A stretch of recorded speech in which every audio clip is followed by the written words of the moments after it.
کچھ ہی دیر میں ان کا سادگی کے ساتھ نکاح پڑھایا گیا۔ نکاح میں مراد کے ساتھ ساتھ بہران بھی موجود تھا۔ مراد نے ہی فون کر کے بہران کو بلایا تھا، جس پر بہران نے اسے کافی لعن طعن کیا، مگر مراد خاموش رہا۔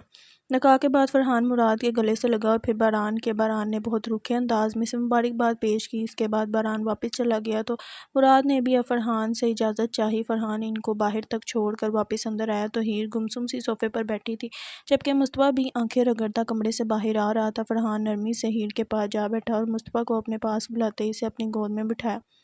مصطفیٰ اس کے سینے پر سر رکھتے دوبارہ نیند کے آغوش میں ڈوب گیا۔ فرحان نے آہستہ سے ہیر کے کندھے پر ہاتھ رکھا۔ ہیر ہوش کی دنیا میں لوٹی تو اس نے فرحان کی طرف دیکھا۔ ہیر، تم اپنا ضروری سامان اور ڈاکیومنٹ پیک کر لو، ہمیں پھر گھر کے لیے نکلنا ہے۔ فرحان نے اسے نرمی سے کہا۔ ہم کہاں جائیں گے؟ ہیر نے سوال کیا۔ تم دونوں میرے ساتھ میرے گھر چلو گے؟ فرحان نے اسے جواب دیا۔ نہیں، میں آپ کے گھر کیسے؟ آپ کے گھر والے کیا سوچیں گے میرے بارے میں؟ ہیر نفی میں سر ہلاتے ہوئے بولی۔ ہیر، میرے گھر پر کوئی نہیں ہوتا، میں اکیلا رہتا ہوں۔ فرحان نے اس کی معلومات میں اضافہ کیا۔ ہیر خاموش ہوئی۔ چلو اب شاہباز جا کر پیک کر لو سامان، فرحان نے نرمی سے اس کے شانے پر ہاتھ رکھتے کہا تو وہ اٹھ کر اندر چلی گئی۔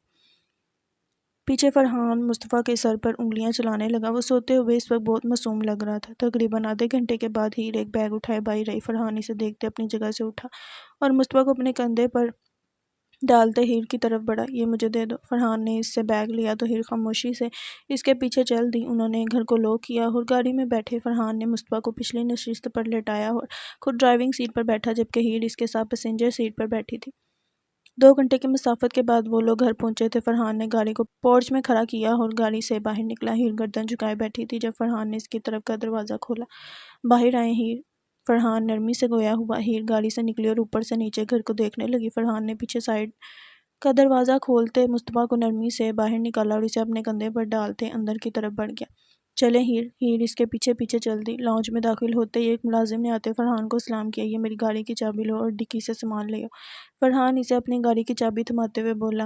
جی صاحب جی، ملازم نے بولتے ساتھ ہی باہر کا رخ کیا۔ فرحان ان کو لیتا اوپر کی جانب بڑھ گیا۔ مصطفیٰ اکیلا سو جائے گا نا؟ فرحان نے ہیر سے سوال کیا۔ ہیر نے نہ سمجھی سے سر اس بات میں ہلایا۔ فرحان مصطفیٰ کو لے کر ایک کمرے میں داخل ہوا۔ نرمی سے بستر پر لٹاتے اس پر کمبل درست کیا۔ آپ میرے ساتھ آئیں ہیر، فرحان ہیر سے مخاطب ہوا۔ جی سر، ہیر نے جواب دیا۔ فرحان اچنبھے سے پیچھے مڑا اور ہیر کو دیکھا۔ اب تو سر کہنا چھوڑ دو، فرحان نے مسکراتے ہوئے کہا تو ہیر شرمندگی سے سر جھکا گئی۔ فرحان اسے لیے اپنے کمرے میں آیا اور وہ کمرہ کافی بڑا تھا اور خوبصورتی سے سیٹ کیا گیا تھا۔ کمرے میں آتے ہی ہیر کا دل زور و شور سے دھڑکنے لگا تھا۔ آپ ریلیکس ہو کر سو جائیں ہیر، فرحان اسے بیڈ کی طرف اشارہ کرتے ہوئے بولا تو ہیر ہنوز وہیں جمی رہی۔ فرحان نے کوئی حرکت نہ دیکھ کر مڑ کر اسے دیکھا تو وہ اس کا گھبرایا ہوا چہرہ بخوبی دیکھ سکتا تھا۔ ہیر، آپ کو گھبرانے کی ضرورت نہیں ہے، آپ ریلیکس ہو کر رہیں، میں آپ پر اس رشتے کی کوئی دھونس نہیں جما رہا۔ میں جانتا ہوں یہ سب جس طرح سے جلد بازی میں ہوا ہے، میں سمجھ سکتا ہوں، آپ کو بالکل بھی ڈرنے کی ضرورت نہیں ہے۔ فرحان اس کے گال پر ہاتھ رکھتے ہوئے نرمی سے بولا تو ہیر مطمئن ہوتے بیڈ پر بیٹھ گئی اور فرحان فریش ہونے کے لیے باتھ روم میں بند ہوا۔ رات دھیرے دھیرے اپنے اختتام کو پہنچ رہی تھی۔ صبح دھیرے دھیرے اپنے اثر و رسوخ سے آسمان پر روشنیاں بکھیرتی داخل ہو رہی تھی۔ ہلکی خنک ہوا درختوں کے شانوں سے سرسراتی ہوئی گزرتی تو پتے مدھم سرگوشیاں کرنے لگتے۔ پرندوں کی چہچہاہٹ فضا میں ایک دلکش نغمہ بکھیر رہی تھی۔ سورج کی سنہری کرنیں آسمان کے دامن سے نکل کر دھیرے دھیرے زمین کو چوم رہی تھی۔ دور کہیں گھاس پر شبنم کے قطرے موتیوں کی مانند جھلملاتے دکھائی دے رہے تھے۔ کارآب مینشن میں اس وقت سب کی بھاگ دوڑ مچی ہوئی تھی۔ نکاح کا فنکشن ہال میں رکھا تھا۔ بہران اور احمد ہال کے انتظامات دیکھنے گئے ہوئے تھے تو دوسری طرف مراد گھر میں چھوٹے موٹے کام نپٹانے میں لگا تھا۔ تو ایک طرف جیحان افنان دائن دالان اور زمرد کو سیلون سے پک اینڈ ڈراپ دیتا کھجل خوار ہو رہا تھا۔ بھائی میں نہیں جاؤں گا اب ان کو لینے، جیحان نے ہاتھ کھڑے کر دیے۔ الو، تیرے سے یہی امید تھی، محمد صاحب جیحان کی عزت افزائی کرتے ہوئے بولے۔ ہاں ماما بابا اپنے آپ کو الو کہہ رہے ہیں؟ جیحان کی زبان میں کھجلی ہوئی تو وہ بولا اور پھر محمد صاحب کے ہاتھ میں کھجلی ہوئی تو انہوں نے رکھ کر ایک تھپڑ جیحان کے سر پر مارا۔ پتہ نہیں کس منوس کی گھٹی لگی تھی تجھے، محمد صاحب بولے۔ ارے آپ کی ہی تو۔ جیحان کے بولنے سے پہلے محمد صاحب کا ہاتھ اپنے جوتے تک پہنچا تو جیحان نے وہاں سے بھاگنا ہی مناسب سمجھا۔ ماہرین کے مطابق جیحان کی زبان میں ایک ایسا سسٹم فٹ ہے جس کی بدولت اس کی زبان میں تھوڑی تھوڑی دیر کے بعد کھجلی شروع ہوتی ہے۔ سلطان حویلی میں بھی بھاگ دوڑ کچھ کم نہ تھی۔ حاتم اور عیسیٰ گھر کے کاموں میں لگے تھے تو بلاج اور حنان حال کے انتظامات دیکھنے گئے تھے تو دوسری طرف یہاں بیچارہ موسیٰ ماہین مشل اور ماں پارا کو سیلون چھوڑنے گیا تھا اور مریم اور اشال نے سیلون جانے سے منع کر دیا تھا۔ بیٹا چلو اشال کی تو سمجھ آتی ہے، لیکن تمہارا تو نکاح ہے، تم تو سیلون سے تیار ہوتی۔ یہ عائشہ سلطان تھی جو مریم کو سیلون جانے کا کہہ رہی تھی، مگر مریم نے صاف منع کر دیا، کوئی ضرورت نہیں ہے سیلون جانے کی، میں نے کون سا ہیوی میک اپ کروانا ہے، اچھی خاصی شکل کا بیڑا گرک کر دیتے ہیں وہ۔ مریم مصروف انداز میں بولی تو عائشہ سلطان خاموشی سے چلی گئی۔ موسیٰ ان کو چھوڑ کر واپس آیا تو سیدھا اوپر کی جانب بڑھا، جبکہ اس کا کمرہ نیچے تھا۔ اوپر نیچے وہ ایک کمرے میں داخل ہوا۔ کمرے میں داخل ہوتے ہی اس نے اندر نظر دوڑائی تو اشال نیل پولش کے ساتھ الجھی ہوئی تھی۔ وہ قدم قدم چلتا بغیر آواز پیدا کیے اس کے سامنے جا کھڑا ہوا۔ اشال گردن نیچے کیے اپنے پیروں پر نیل پولش لگانے میں مصروف تھی کہ اسے کسی کی موجودگی کا احساس ہوا۔ اس نے گردن اٹھا کر دیکھا تو موسیٰ اس کے سامنے کسی پہاڑ کی طرح کھڑا تھا۔ اشال کی ایک دم جھڑکی نکلی مگر موسیٰ کو دیکھتے نارمل ہوئی۔ کیا کر رہی ہو؟ موسیٰ نے اپنے ایک ہاتھ سے اس کی ٹھوڈی کو اونچا کرتے پوچھا، جبکہ اس نے دوسرا ہاتھ اپنے پیچھے چھپایا ہوا تھا۔ وہ میں شام کی تیاری کر رہی تھی۔ اشال بولی، چلو چھوڑو اس کو، دیکھو میں تمہارے لیے کیا لایا ہوں۔ موسیٰ اس کے ہاتھ سے نیل پولش لیتا ہوا بولا، کیا لے کر آئے ہیں؟ اشال خوش ہوتے ہوئے بولی، لیٹ می چیک۔ موسیٰ سوچنے والے انداز میں بولا، راستہ سے اپنا ہاتھ سامنے کیا جس میں 2 خوبصورت سے گجرے تھے۔ یا میرے لیے لائے ہیں؟ اشال بے یقینی سے بولی کہ موسیٰ کی کھلی ہوئی بانچیں سمٹی۔ نہیں، سکینہ کے لیے لایا ہوں، موسیٰ نے منہ بنا کر کہا کہ بے ساختہ اشال کی ہنسی چھوٹی۔ موسیٰ بھی اسے ہنستے دیکھ ہنسا تھا۔ رکو ابھی تو، موسیٰ اس کے خوبصورت مومی ہاتھوں میں گجرے پہناتا ہوا بولا، اور پھر سیدھا ہوا۔ سیدھے ہوتے اس نے اپنے کوٹ کی دائیں جیب سے 3 چاکلیٹس نکالی اور اشال کے ہاتھ میں رکھی، پھر بائیں جیب سے 5 اور چاکلیٹس نکالی اور اس کے ہاتھ میں رکھی۔ اشال کی آنکھیں پھیلی۔ موسیٰ نے پھر کوٹ کی اندرونی دائیں جیب میں ہاتھ ڈالتے 4 اور چاکلیٹس نکالی، اس کے ہاتھ میں رکھی، اور یہ عمل اندرونی بائیں جیب کے ساتھ بھی دہرایا جس میں سے اس نے 6 چاکلیٹس نکالی تھیں۔ پھر اس نے پینٹ کی جیب میں ہاتھ ڈالتے ایک مٹھی بڑی ہوئی امپورٹڈ کینڈیز کی نکالی اور اس کے ہاتھ میں رکھی۔ اشال کے ہاتھ سے کچھ سامان پھسلتے اس کی گود میں گرا تھا، جبکہ وہ حیرانگی سے اب تک موسیٰ کو دیکھ رہی تھی۔ یہ سب میری جانا کے لیے، موسیٰ نے اس کے چہرے کے دائیں بائیں ہاتھ ٹکاتے پیار سے کہا اور اس کی پیشانی پر لب رکھے۔ اشال نے سکون سے آنکھیں موندی۔ چلو دکھاؤ مجھے کہاں الجھی ہوئی تھی۔ موسیٰ ٹیبل سے نیل پولش اٹھاتے نیچے گھٹنے کے بل بیٹھتے ہوئے بولا کہ بے ساختہ اشال بوکھلائی تھی کیونکہ موسیٰ کے ہاتھ میں اب اس کا پاؤں تھا۔ موسیٰ، یہ آپ کیا کر رہی ہیں؟ پلیز میرے پیروں کو ہاتھ نہیں لگائیں، مجھے اچھا نہیں لگ رہا۔ اشال نے اسے روکنا چاہا، میری جانا کے پیر ہیں، میرا پورا حق ہے۔ موسیٰ اس کی بات سرے سے اگنور کرتے اس کے پاؤں اپنے گھٹنے پر رکھ گیا اور وہ سکون سے اس کے پیروں میں نیل پولش لگا رہا تھا۔ اشال کی آنکھیں اتنی محبت پر نم ہوئی تھیں۔ نیل پولش لگانے کے بعد موسیٰ نے نرمی سے اس کے پیر کو فرش پر رکھا اور کھڑا ہو گیا۔ تم پوری کی پوری میری ہو اور تمہارے وجود میں تمہارے پیر بھی شامل ہیں، موسیٰ کہتے ساتھ اس کی ہتھیلی پر بوسہ دیتے ہوئے کمرے سے باہر نکل گیا۔ اشال موسیٰ کی اتنی محبت دیکھتے حیران ہوئی تھی۔ عصر کا وقت ہو چکا تھا۔ عصر کا وقت دن اور رات کے سنگم کا لمحہ ہوتا ہے، جب سورج اپنی روشنی مدھم کرنے لگتا ہے اور فضا میں ایک سحر انگیز سنہری چمک پھیل جاتی ہے۔ یہ وہ گھڑیاں ہیں جب زندگی پر سکون کی چادر تنی ہوتی ہے، پرندے اپنے گھونسلوں کو لوٹنے لگتے ہیں اور دلوں میں ایک انجانی اداسی سی اتر آتی ہے۔ عصر کا وقت دعا، غور و فکر اور یاد خدا کے لیے سب سے خوبصورت لمحہ ہوتا ہے، جب انسان دن کی مصروفیات سے پل بھر کے لیے نکل کر اپنے اندر جھانکنے پر مجبور ہو جاتا ہے۔ ہال مہمانوں سے بھر چکا تھا، جس کی سجاوٹ کافی بڑے پیمانے پر کی گئی تھی۔ ہال کی چھت پر جگہ جگہ بڑے بڑے فانوس لٹکے اپنی روشنیاں بکھیرتے خوبصورت منظر پیش کر رہے تھے۔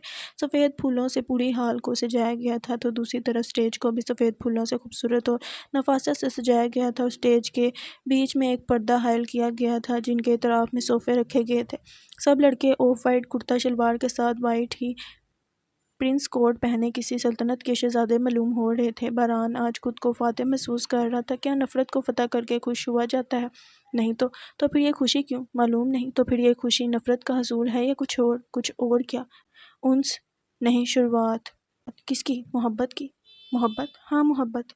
بلاج، حنان اور فرحان باقی بڑوں کے ساتھ نکاح خواہ کے پاس کھڑے نکاح کے معاملات دیکھ رہے تھے تو دوسری طرف خواتین مہمانوں سے ملتی باتوں میں مصروف تھیں۔ باقی سب لڑکے مہمانوں کو ریسیو کرنے میں مصروف تھے۔ مریم کے علاوہ باقی تمام دلہنیں برائڈل روم میں موجود نکاح کے جوڑوں میں نہایت حسین لگ رہی تھیں۔ مریم ابھی تک حویلی سے نہیں آئی تھی۔ عائشہ، مریم کا پتہ کرو، نکاح کی رسم بس شروع ہونے والی ہے، بھابھی وغیرہ بچیوں کو لینے چلی گئی ہیں۔ شہروز صاحب عائشہ سلطان سے کہتے دوبارہ سٹیج کی طرف بڑھے تھے۔ ارے سنیں تو، ہاں بس چیخنا آتا ہے ان مردوں کو، بات نہیں سنیں گے پوری؟ بھائی ملا رہی ہوں کب سے فون، بند جا رہا ہے، اب میں کیا کروں؟ عائشہ سلطان چڑھ کر خود کلامی کرتے ہوئے بولی۔ کچھ ہی دیر میں باری باری ان سب دلہنوں کو سٹیج پر لایا گیا اور نکاح کی رسم ادا کی گئی۔ پہلے حنان اور زمرد کا نکاح پڑھوایا گیا، پھر بلاج اور افنان کا۔ سب نے انہیں مبارکباد پیش کی۔ مریم کی غیر موجودگی کی وجہ سے اب ان کی بجائے پھر مراد اور مہاپارا کا نکاح پروایا گیا۔ آخرکار مراد کی دلی مراد پوری ہوئی تھی۔ سب نے اسے بھی گلے سے لگاتے مبارکباد دی تھی۔ احمد اور مشل کا نکاح پروایا گیا۔ احمد نے دل و جان سے اسے اپنے نکاح میں قبول کیا تھا۔ سب نے انہیں گلے سے لگاتے اچھی زندگی کی دعا دی۔ ان کے بعد حاتم اور دائن کا نکاح پروایا گیا۔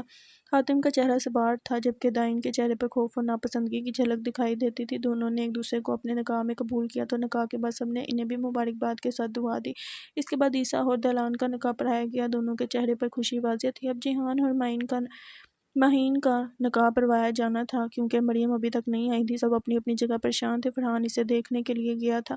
کچھ دیر انتظار کرنے کے بعد آخر جیحان بول اٹھا۔ وہ محمد صاحب کے کان کے پاس کھسکا اور بولا، بابا دیکھیں یہ زیادتی ہے، وہ مدھو مکھی تو ابھی بہت دیر لگائے گی، میرا نکاح تو پڑھوائیں نا۔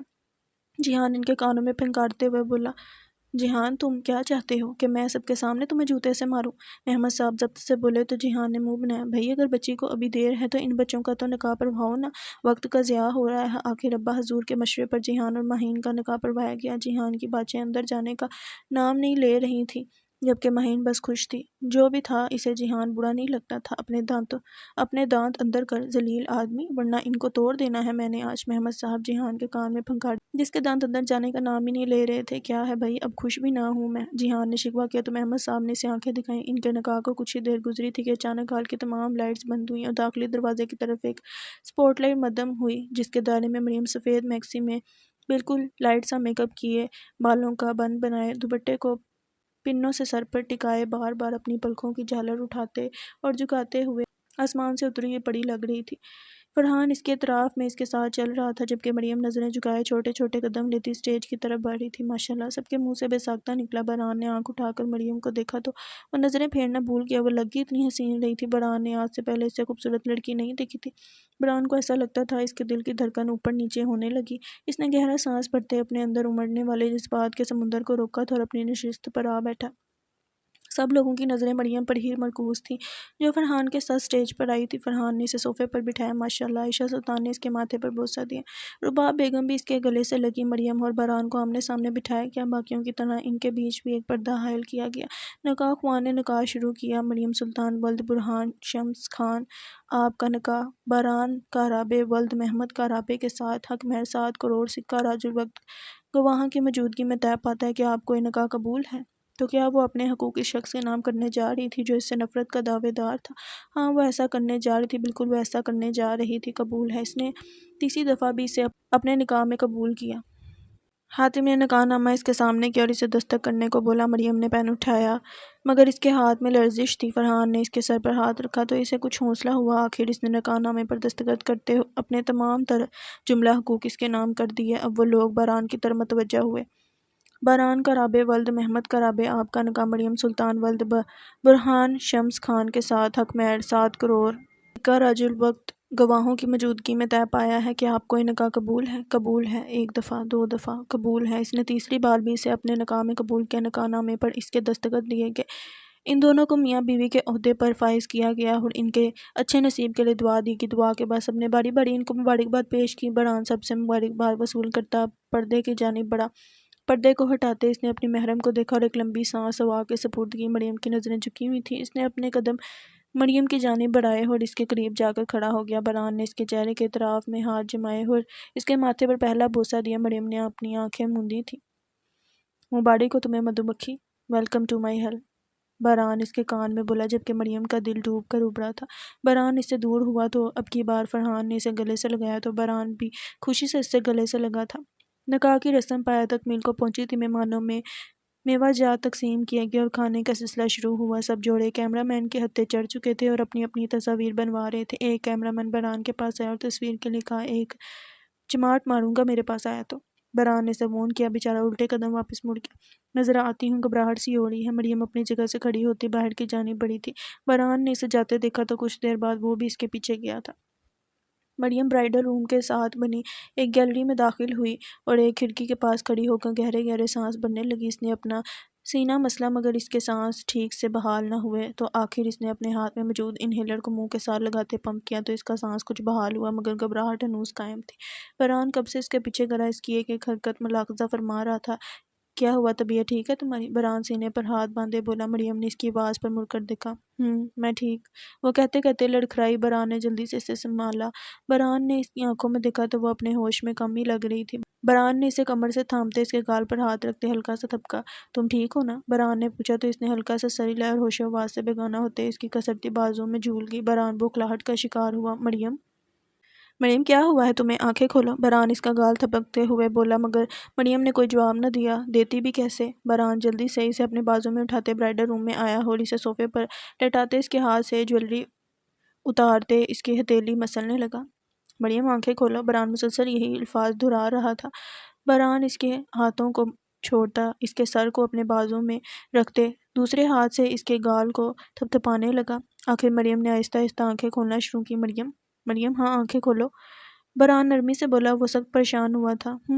نفرت کا دعوے دار برہان۔ مریم نے آنکھیں کھولی مگر وہ اپنے ہوش میں مکمل نہ تھی۔ برہان جلدی سے اٹھا اور پانی کا گلاس بھرتے اس کے لبوں سے لگایا۔ مریم نے چند گھونٹ بڑے اور برہان کے سینے پر سر رکھ کر آنکھیں موند لیں۔ برہان نے پھر سے اس کے گال تھپکے، اب کی بار انہیلر اس کے منہ سے لگایا۔ 3-4 بار پمپ کرنے کے بعد مریم کا تنفس کچھ بحال ہوا تھا۔ اس نے اپنی نیلی آنکھیں ان سبز آنکھوں میں گاڑی، دونوں کی نظریں ملی اور آس پاس کا منظر دھندلا گیا۔ وقت جیسے تھم سا گیا تھا اور پھر برہان نے اپنی نظریں جھکا لی جبکہ مریم کی نظریں ہنوز اسی پر ٹکی تھیں۔ اس نے آہستہ سے اپنا سر برہان کے سینے پر رکھا۔ برہان نے ضبط سے آنکھیں مینچیں۔ کچھ پل یوں ہی گزرے کہ پھر مریم بولی، تم مجھے چھوڑ تو نہیں دو گے؟ مریم کے منہ سے یہ جملے ادا ہوئے تھے جو برہان کے دل پر بجلی بن کر گرے تھے۔ وہ ساکت ہوا تھا۔ اسے مریم سے اس سوال کی توقع ہرگز نہیں تھی۔ اس نے بمشکل تھوک نکلا۔ برہان نے اسے کوئی جواب نہ دیا، بس خاموشی سے اس کی پیٹھ تھپکنے لگا۔ کیا تھا یہ؟ ڈر، خوف، مگر کس کا؟ ماضی کے زخموں کا؟ ماضی؟ ہاں ماضی۔ کس کا ماضی؟ محبت کا ماضی۔ ہمیشہ تاریخ دہرائی نہیں جاتی، اگر دہرائے گی تو خوف تو بنتا ہے۔ خوف زدہ ہونے سے کیا ہوتا ہے؟ کچھ نہیں۔ تو پھر فائدہ؟ محبت میں کبھی کسی کا فائدہ ہوا ہے؟ نہیں۔ تو پھر جان گے کیا؟ خوف کی وجہ؟ ہاں وجہ، تلخ ماضی، تلخ حقیقت، حقیقت ہاں حقیقت۔ کس کی؟ محبت کی۔ محبت کی حقیقت کیا؟ ماضی کی جھلک، ایک دردناک چیخ، محبت کے اختتام کی چیخ۔ کافی دیر گزر چکی تھی مگر مریم اب تک آنکھیں موندے بیٹھی تھی۔ برہان کو اب پریشانی ہونے لگی تھی۔ چلو ہم ڈاکٹر کے پاس چلتے ہیں، تمہاری طبیعت نہیں ہو رہی ٹھیک۔ برہان نے اسے بازو سے پکڑتے ہوئے بولا، میرے مرض کا علاج ڈاکٹر کے پاس نہیں ہے بلکہ یہ مرض لا علاج ہے۔ مریم اس کی آنکھوں میں دیکھتے ہوئے بولی۔ برہان نے غور سے اس کی آنکھوں میں دیکھا مگر فوراً ہی نظریں پھیر لیں ورنہ وہ اس سمندر میں ڈوب جاتا۔ چلو، برہان اسے بازو سے پکڑتے کھڑا کرتے ہوئے بولا۔ نہیں میں بالکل ٹھیک ہوں، تم چلو، میں تھوڑی دیر تک آتی ہوں۔ مریم نرمی سے بولی تو برہان نے نفی میں سر ہلایا۔ نہیں میں تمہیں اس حالت میں چھوڑ کر نہیں جا رہا، ٹیک یور ٹائم، ساتھ چلیں گے۔ برہان بھی اسی کے انداز میں بولا۔ نفرت کرتے ہو پھر اتنی فکر کیوں؟ مریم طنزیہ ہنستے ہوئے بولی۔ برہان مریم کے بالکل پاس جا کر کھڑا ہو گیا اور اس کی آنکھوں میں دیکھتے ہوئے بولا، ٹھیک کہا تم نے، نفرت کرتا ہوں تم سے، اور وہ بھی بے پناہ۔ آخری جملہ اس نے مریم کے کان کے قریب بولا تو مریم کی مسکراہٹ گہری ہوئی۔ اچھی بات ہے، مریم بازو سینے پر باندھتے ہوئے بولی۔ عجیب عورت ہو تم سے نفرت کا اظہار کر رہا ہوں اور تم خوش ہو رہی ہو؟ برہان ہنکار بھرتے ہوئے بولا۔ ہاں ہو رہی ہوں خوش، کم سے کم نفرت تو کرتے ہی ہو۔ مریم اطمینان سے بولی۔ تو تم نہیں کرتی نفرت؟ برہان نے پوچھا۔ کرتی ہوں نا، اور تم سے زیادہ، مریم بھی بدو بولی تو برہان نے ایک آئیبرو جھکائی۔ برہان نے ایک قدم اس کی طرف لیا تو بے ساختہ اس نے ایک قدم پیچھے کو لیا۔ برہان نے ایک اور قدم اس کی طرف بڑھایا۔ اس سے پہلے مریم ایک اور قدم پیچھے لیتی برہان نے اسے بازو سے پکڑتے اپنی جانب کھینچا تو وہ بے ساختہ اس کے چوڑے سینے سے ٹکرائی۔ اچھا تو پھر دیکھتے ہیں کون جیتتا ہے نفرت میں، برہان اس کی آنکھوں میں دیکھتے ہوئے بولا۔ ہاں یہ کہو کہ پہلے ہارے گا کون؟ مریم بھی اس کی آنکھوں میں دیکھتے ہوئے بولی۔ برہان کے دل نے بے ساختہ ایک بیٹ مسکی۔ کچھ دیر وہ یوں ہی ایک دوسرے کی آنکھوں میں دیکھتے رہے، پھر برہان اس سے دور ہوا اور ایک گہرا سانس بھرا۔ چلیں، برہان اس کی طرف دیکھتے ہوئے بولا۔ مریم آگے کو قدم بڑھاتے ہوئے بولی۔ وہ دونوں کمرے سے نکلے، ہال کی جانب بڑھے۔ رات گہری ہو رہی تھی، آج بھی آسمان پر چاند موجود نہ تھا۔ چاند کے بغیر رات اپنی الگ ہی خوبصورتی رکھتی ہے۔ ستارے زیادہ روشن نظر آتے ہیں، جیسے کسی مخملی آسمان پر جڑے ہوئے بے شمار ہیروں کی جھلک۔ یہ رات خاموشی اور سکون کی علامت بن جاتی ہے، جہاں ہر چیز پرسکون اور گہری محسوس ہوتی ہے۔ ہلکی ہلکی ٹھنڈی ہوا روح کو تازگی بخشتی ہے اور اندھیرے میں چھپے رنگ اپنی منفرد کہانی سناتے ہیں۔ یہ وہ رات ہوتی ہے جس میں خیالات کھل کر بہتے ہیں اور دل قدرت کے اس خاموش مگر پر اثر خوبصورتی میں گم ہو جاتا ہے۔ نکاح کا فنکشن خوش اسلوبی سے انجام پایا تھا۔ سب لوگ اپنے اپنے گھروں کو لوٹ چکے تھے۔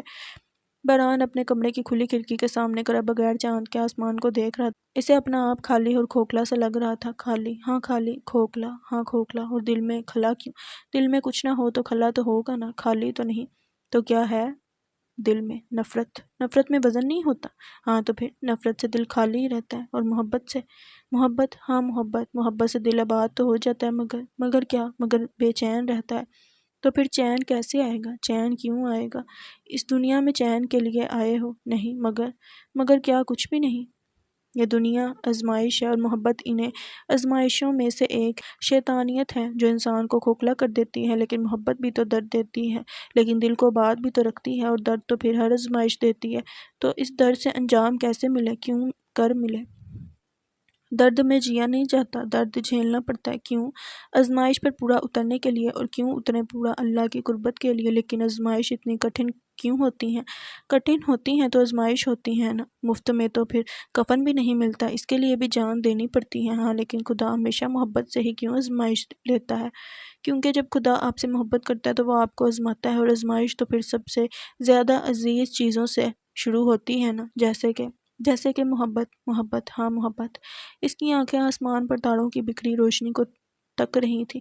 فرحان گہرے گہرے سانس بھر رہا تھا، اس کے دل میں ایک دھواں اٹھنے لگا تھا جس کی جلن اس کی آنکھوں میں واضح ہوتی تھی۔ تم مجھے چھوڑ تو نہیں دو گے؟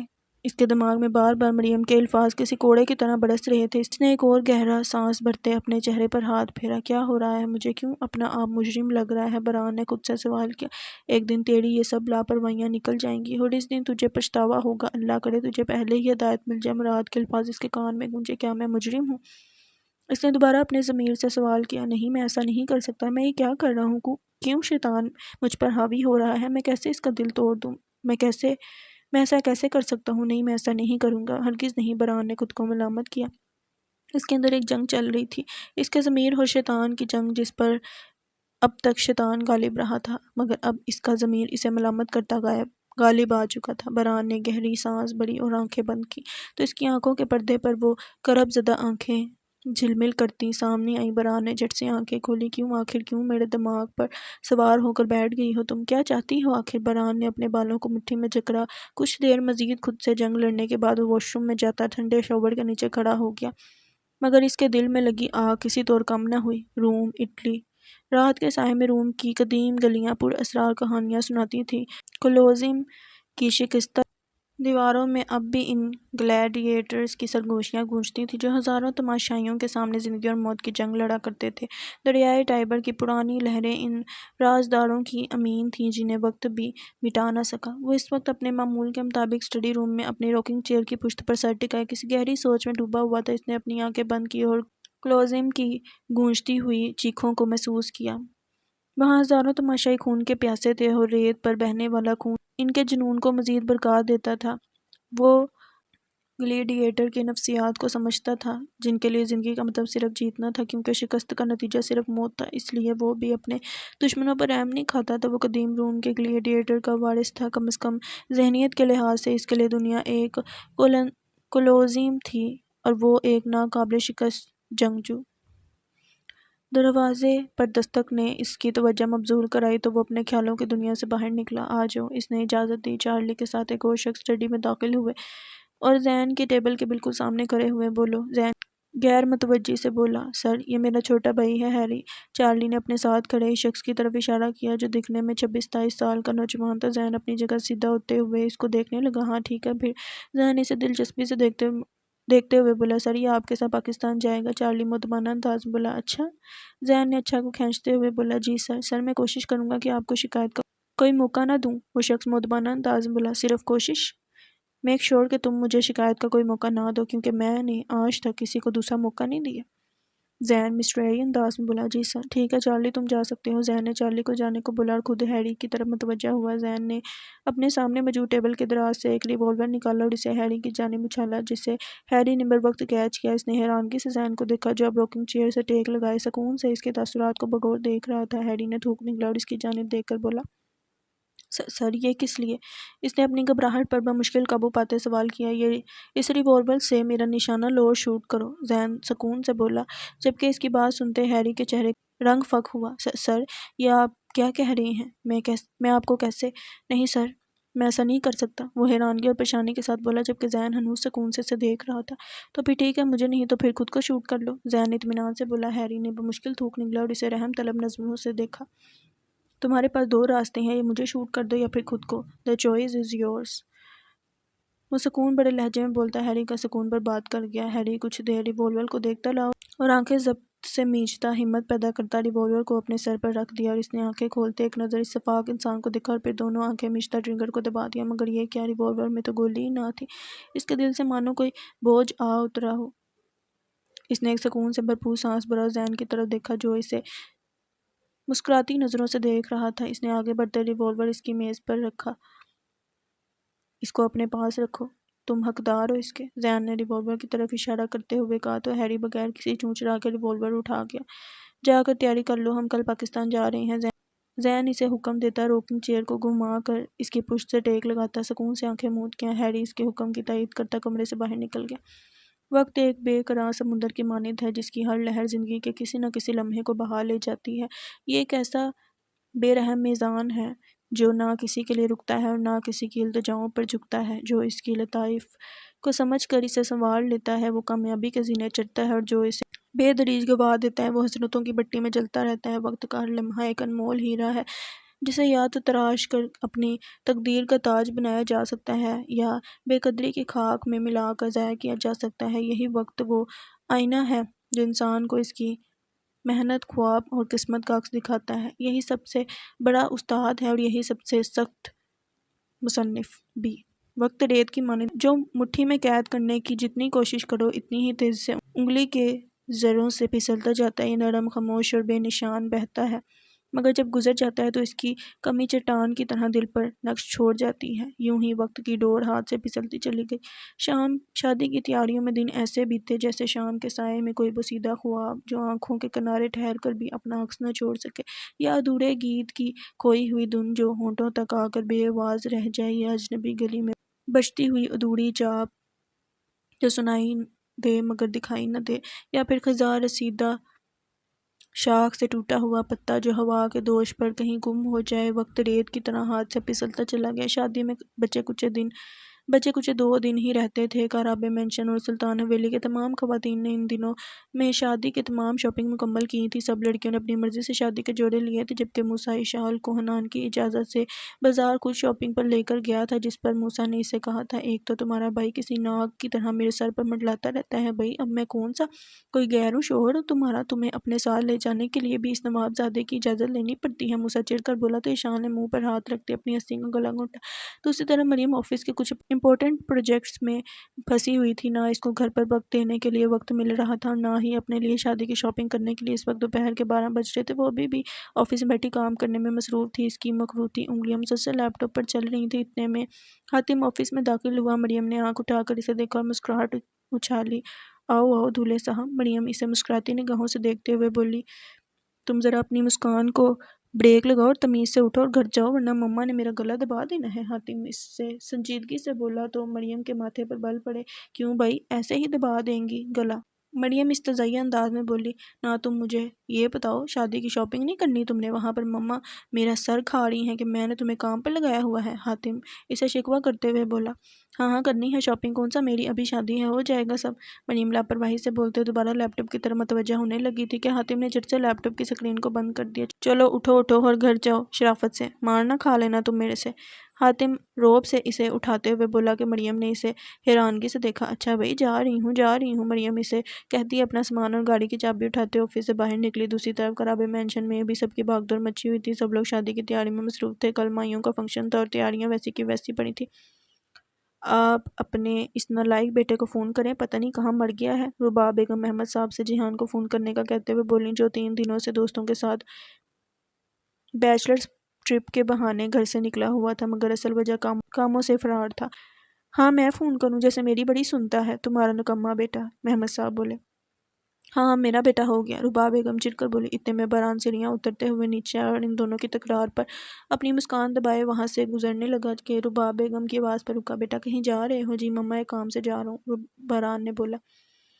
چلو ٹھیک ہے جاؤ۔ ان کے کہتے ہی باران نے اپنے قدم باہر کی جانب بڑھائے اور اپنی گاڑی میں بیٹھتے گاڑی کو گیٹ سے باہر نکالا۔ مریم ابھی کچھ دیر پہلے ہی حویلی پہنچی تھی اور پہنچتے ہی سیدھا اپنے کمرے میں بند ہوئی تھی۔ فریش ہونے کے بعد وہ ٹاول اپنے مخمور بال رگڑتے ہوئے واش روم سے باہر آئی تو سامنے عائشہ سلطان اس کے انتظار میں بیٹھی تھی۔ آپ کو کوئی کام تھا مما؟ مریم ٹاول کو سائڈ پہ رکھتے ہوئے بولی۔ تم نے شادی کی شاپنگ نہیں کرنی؟ عائشہ سلطان بولی۔ جی کرنی ہے آج۔ ابھی وہ اتنا ہی بول رہی تھی کہ دروازے پر دستک ہوئی۔ آ جاؤ۔ مریم نے اجازت دی تو 3 ملازمین ہاتھوں میں بڑے بڑے ڈبے لیے کمرے میں داخل ہوئے۔ یہ سب کیا ہے؟ بے ساختہ مریم اور عائشہ سلطان کے منہ سے نکلا۔ وہ بی بی جی بران صاحب دے کر گئے ہیں مریم بی بی کے لیے، ملازمہ نے بتایا تو عائشہ سلطان کے چہرے پر مسکراہٹ بکھری۔ جبکہ مریم حیرانگی سے سامان کو دیکھ رہی تھی، عائشہ سلطان اپنی جگہ سے کھڑی ہوئی اور مریم کی گال پر ہاتھ رکھتے اس کی طرف مسکراہٹ اچھالتے کمرے سے باہر نکلی۔ پیچھے مریم ان ڈبوں کو چھو کر دیکھنے لگی۔ اس کی چلتی انگلیاں ایک لال رنگ کے کاغذ سے لپٹے ڈبے پر رکیں جس پر ایک کارڈ لگا ہوا تھا۔ اس نے وہ کارڈ الگ کرتے اپنے سامنے کیا جس کے اوپر لکھا تھا، اس میں ایک ڈریس ہے، شام کو وہ پہن کر ریڈی رہنا، میں لینے آؤں گا تمہیں۔ مریم نے وہ کارڈ پڑھتے ہی اسے بیڈ پر رکھا۔ اس کے چہرے پر ایک خوبصورت سی مسکان ابھری۔ اسے اچھا لگا تھا بران کا یوں ہی اس کا خیال رکھنا۔ اس نے وہ ڈبہ اٹھایا اور اسے کھولنا شروع کیا۔ مریم نے اس ڈبے کو کھولا تو ایک خوبصورت سا سرخ رنگ کا جوڑا اس میں نفاست سے لپٹا ہوا تھا۔ مریم نے دھیرے سے اس جوڑے کو چھوا اور اسے سائڈ پر رکھتے باقی سامان دیکھنے لگی۔ بران نے اسے شادی کے ہر فنکشن کے لیے جوڑے بھجوائے تھے جن کے ساتھ میچنگ جوتے اور جویلری بھی نفاست سے رکھی گئی تھی۔ مریم دھیرے دھیرے سارے سامان کو دیکھتی گئی۔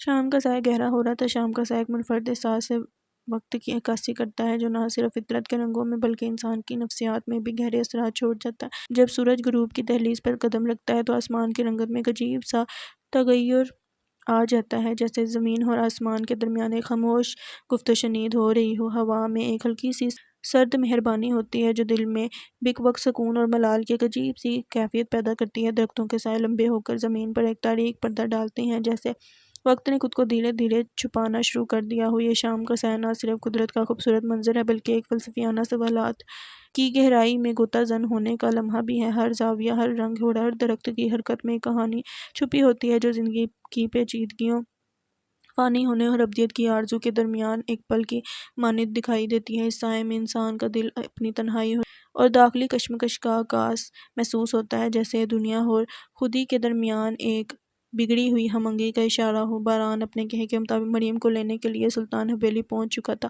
عائشہ سلطان نے اسے اندر آنے کے لیے اصرار کیا مگر اس نے معذرت کرتے ہوئے کہا، نہیں آنٹی، بس آپ مریم کو بھیج دیں، ہمیں دیر ہو جائے گی۔ باران احترام سے بولا، چلو جیسے تمہیں مناسب لگے، وہ بس آ رہی ہے۔ عائشہ سلطان بولی، اس سے گھر والوں کی خیریت دریافت کرتی اندر کی جانب بڑھی۔ باران مریم کا انتظار کرتے ہوئے گاڑی کے بونٹ سے ٹیک لگائے کھڑا تھا کہ اتنے میں مریم باہر آئی اور باران کی طرف بڑھی۔ وہ اس کے دیے ہوئے سرخ جوڑے میں ملبوس تیار ہو کر اس کے سامنے آئی جس میں وہ آسمان سے اتری ہوئی حور معلوم ہوتی تھی۔ وہ اس کے سامنے کھڑی ہوئی اور اسے پکارا، باران۔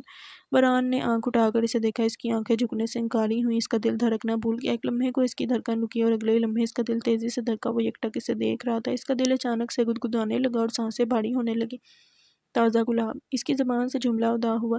مریم حیرت سے اسے دیکھ رہی تھی۔ باران خود پر لعنت بھیجتے نظریں جھکاتا سیدھا ہوا۔ ایک بار پھر نظر اٹھانے کی غلطی کی اور نظریں پھر ساکت ہوئیں۔ کیا تھا یہ؟ نفرت؟ انتقام؟ نہیں تو پھر محبت؟ ہاں، محبت تو ہو چکی، ابتدا ہاں ہو چکی۔ باران اسے مبہوت سا دیکھ رہا تھا کہ مریم نے اس کے قریب آتے اس کی آنکھوں کے سامنے چٹکی بجائی۔ کہاں کھو گئے؟ باران ہوش کی دنیا میں لوٹا تو اس نے فوراً سے پہلے اپنی نظروں کا زاویہ بدلا۔ کچھ نہیں، چلو۔ باران اسے پیسنجر سیٹ کی طرف اشارہ کرتے ہوئے بولا، حالانکہ وہ اب تک اپنی بے ترتیب دھڑکنوں کو سنبھالنے میں لگا تھا۔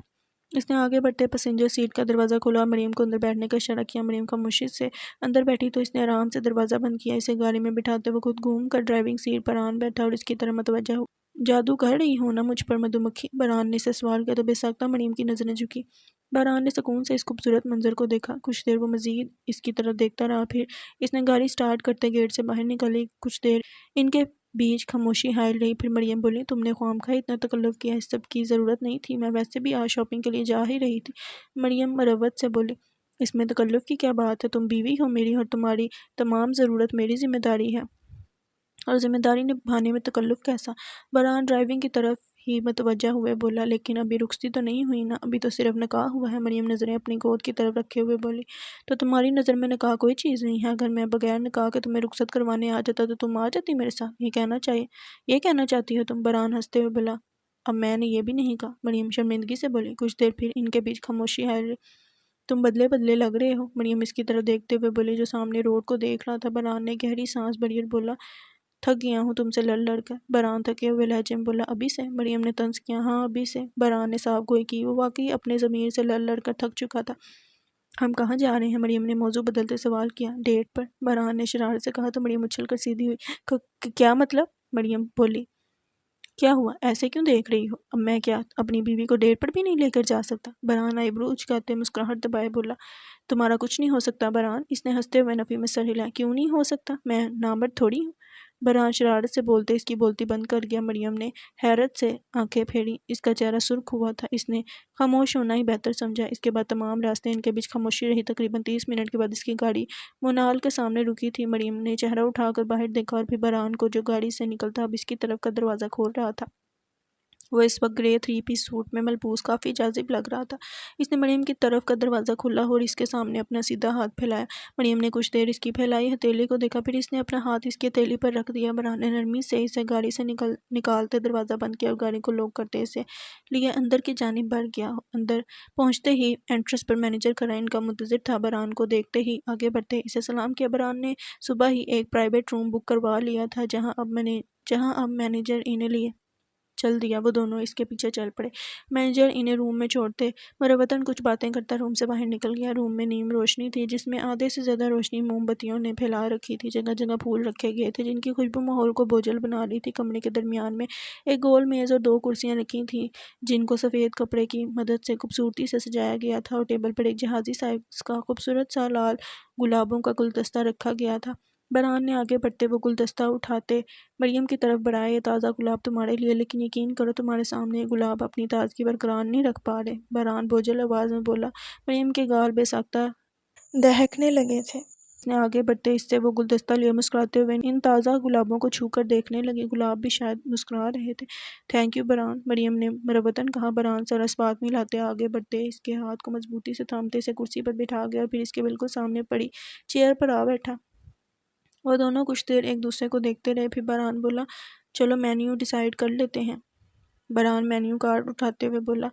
کچھ دیر کے بعد دروازے پر دستک ہوئی اور ایک ویٹر ڈرنکس لیے اندر آیا اور انہیں سرو کرتا مینیو لیتا کمرے سے باہر نکلا۔ تو پھر تمہیں پسند آیا سب کچھ؟ بہران بات کا آغاز کرتے ہوئے بولا۔ سب کچھ بہت اچھا ہے، مریم ایک سپ لیتے ہوئے بولی۔ اگر تم شادی پر وہ سب پہنو گی تو مجھے اچھا لگے گا۔ بہران بولا۔ واقعی؟ مریم نے کنفرم کرنا چاہا۔ ہاں نا؟ بہران بولا۔ میں ضرور پہنوں گی، مریم مسکراتے ہوئے بولی تو وہ بھی مسکرا دیا۔ ان دونوں نے ڈرنکس ختم کرتے گلاس کو سائڈ پر کھسکا دیا اور ایک دوسرے کو دیکھنے لگے۔ بہران کچھ دیر اسے دیکھتا رہا، پھر جیسے ایک دم اسے کچھ یاد آ گیا۔ ہاں یاد آیا، میں تمہیں کچھ دینا چاہتا ہوں، بہران نے کہتے ساتھ جیب سے ایک لفافہ نکالا اور مریم کی طرف بڑھایا۔ مریم نے حیرت سے اس لفافے کو دیکھا اور پھر بہران کو۔ یہ کیا ہے؟ مریم نے استفسار کیا۔ یہ تمہارا حق میں ہے، بہران آہستگی سے بولا جبکہ مریم کی زبان تالو سے جا چکی۔ لیکن یہ کس لیے؟ مریم بغیر لفافے کو پکڑے بولی۔ کس لیے کا کیا مطلب؟ تمہارا حق ہے یہ، بہران ہنوز لفافے کو پکڑے بولا۔ لیکن میں نے تم سے کوئی مطالبہ نہیں کیا، مریم مروتاً بولی۔ تم اگر مطالبہ نہیں کرو گی تو کیا میں تمہیں تمہارا حق نہیں دوں گا؟ بہران بولا۔ لیکن مجھے ضرورت نہیں ہے اس کی، تم اسے اپنے پاس رکھو، مریم نفی میں سر ہلاتے ہوئے بولی۔ حق جس کا ہوتا ہے اسی کو دیا جاتا ہے، نہ کہ اپنے پاس رکھا جاتا ہے۔ تم اب بیوی ہو میری اور میں شوہر ہوں تمہارا، یہ تمہارا حق ہے اور میں کسی کا حق اپنے پاس نہیں رکھتا۔ تم تو پھر بیوی ہو میری۔ بہران لفافہ اس کے سامنے رکھ گیا۔ بہران تم عجیب ہو، مریم آخر ہار مانتے لفافے کو قبول کر گی۔ جیسا بھی ہوں اب تمہارا ہوں، بہران مسکراتے ہوئے بولا تو وہ بھی مسکرا دی۔ کچھ دیر بعد ہی کھانا آ چکا تھا۔ ان دونوں نے سکون سے کھانے کے ساتھ انصاف کیا اور پھر بہران نے چائے کے ساتھ میٹھے کا آرڈر دیا۔ کچھ ہی دیر میں چائے آ چکی تھی۔ چائے سرو کرتے وقت غلطی سے ویٹر سے تھوڑی سی چائے مریم کے کپڑوں پر گر گئی۔ I am sorry ma'am, I am really sorry, میں نے جان بوجھ کر نہیں کیا، وہ ویٹر گھبراتے ہوئے بولا۔ اٹس اوکے، کوئی بات نہیں، مریم نرمی سے بولی۔ آئی ایم سوری سر، وہ اب بہران سے بولا۔ کوئی بات نہیں، غلطی انسان سے ہی ہوتی ہے، بہران بھی نرمی سے بولا تو وہ ویٹر کمرے سے باہر نکلا۔ بہران نے مریم کو دیکھا جو ٹیشو سے کپڑے صاف کر رہی تھی اور پھر اس نے بہران کی طرف دیکھا۔ میں ذرا واش روم سے ہو کر آتی ہوں، مریم بہران سے بولتے اپنی جگہ سے کھڑی ہوئی۔ میں ساتھ چلوں؟ بہران اس کے ساتھ کھڑے ہوتے ہوئے بولا۔ نہیں میں چلی جاؤں گی، مریم بولتے ساتھ باہر نکلی جبکہ بہران سر اس بات میں لتا واپس اپنی جگہ پر آ بیٹھا۔ حاتم اس وقت ڈاکٹر عمیرہ لودھی کے کیبن میں بیٹھا اس فائل کو دیکھ رہا تھا جو اس کے بالکل سامنے پڑی تھی۔ اس کے چہرے پر اضطراب پھیلا تھا۔ اس نے گہری سانس لی اور بولا، کتنے چانسز ہیں؟ حاتم ہمت کرتے ہوئے بولا، زیادہ نہیں، یہی کوئی 8-9 مہینے آپریٹ کرنا پڑے گا۔ مگر کیا؟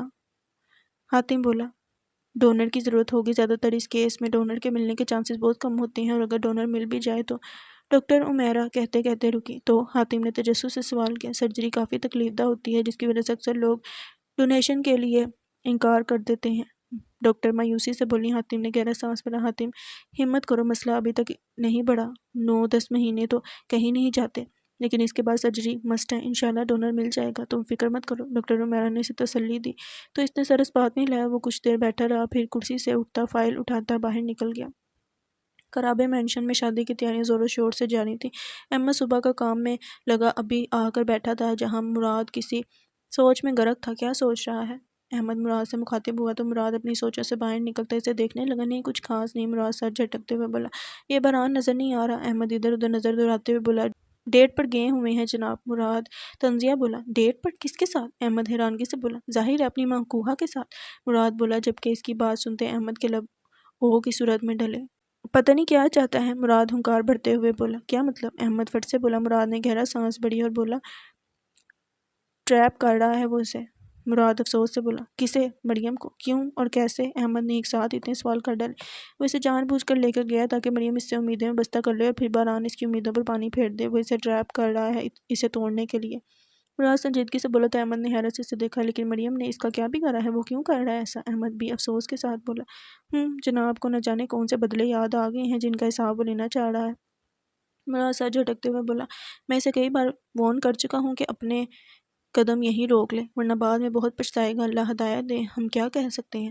وہ کندھے اچکاتے ہوئے بولا۔ ہدایت؟ ہاں ہدایت سب کو نہیں ملتی۔ کیوں؟ عقل کس لیے دی ہے؟ غور و فکر کے لیے۔ ہاں تو پھر ہدایت بھی تو ملتی ہے۔ ہدایت ہر کسی کو نہیں ہوتی۔ تو پھر کیسے ملتی ہے؟ جو ہدایت لینا بھی چاہے، اور اگر نہ چاہے تو اللہ بھی نہیں چاہتا کیا ہدایت دینا؟ اگر دعا کریں تب بھی نہیں؟ دعا؟ ہاں دعا تو محمد نے بھی کی تھی۔ اللہ بھی قابلیت دیکھتا ہے۔ قابلیت؟ ہاں قابلیت۔ کس کی قابلیت؟ ہدایت لینے کی قابلیت۔ اور اگر قابل نہ ہو؟ اگر قابل ہو تو عمر بن خطاب، اگر نہ ہو تو عمر بن ہشام۔ قابل ہو تو شہادت، نہ ہو تو ہلاکت۔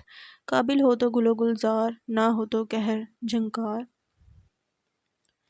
مریم واش روم سے اپنے کپڑوں کی متاثر جگہ کو صاف کرتے باہر نکلی تھی۔ وہ اپنے خیالات میں چلتی جا رہی تھی کہ سامنے سے آتے ایک شخص سے بری طرح ٹکرائی۔ وہ آدمی اپنی جگہ سے ذرا بھی نہ ہلا مگر مریم بری طرح لڑکھڑائی تھی۔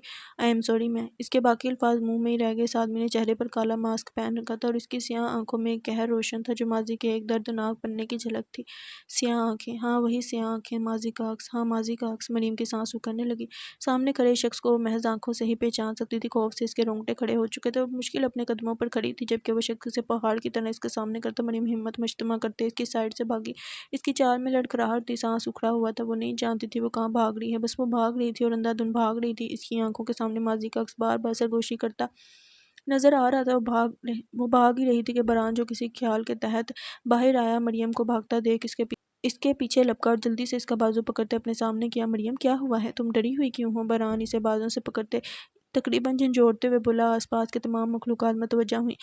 بحران وہ وہاں ہے، وہ مجھے مار دے گا۔ مریم ٹوٹے پھوٹے الفاظ کے ساتھ خوف سے بولی۔ کون ہے وہاں؟ بحران اس کا چہرہ ہاتھوں کے پیالے میں بھرتے ہوئے بولا۔ وہی بحران، وہ مجھے مار دے گا جیسے اس نے آپ ہی کو مارا تھا۔ مریم بکھری حالت میں خوف سے بولی۔ مریم میری طرف دیکھو، کچھ نہیں ہوا، میں ہوں نا تمہارے ساتھ، میری طرف دیکھو، میں نے کہا میری طرف دیکھو۔ بحران اس کا چہرہ ہاتھوں میں پکڑتے اس کی آنکھوں میں دیکھتے ہوئے بولا۔ کچھ نہیں ہوا، سب ٹھیک ہے۔ بحران اسے ریلیکس کرتے ہوئے بولا۔ وہ کچھ ہی دیر میں ریلیکس ہوئی تھی۔ پلیز چلو یہاں سے، مریم اسے لگتے ہوئے بولی۔ ہاں ہم چلتے ہیں، بحران اسے اٹھاتے ہوئے بولا۔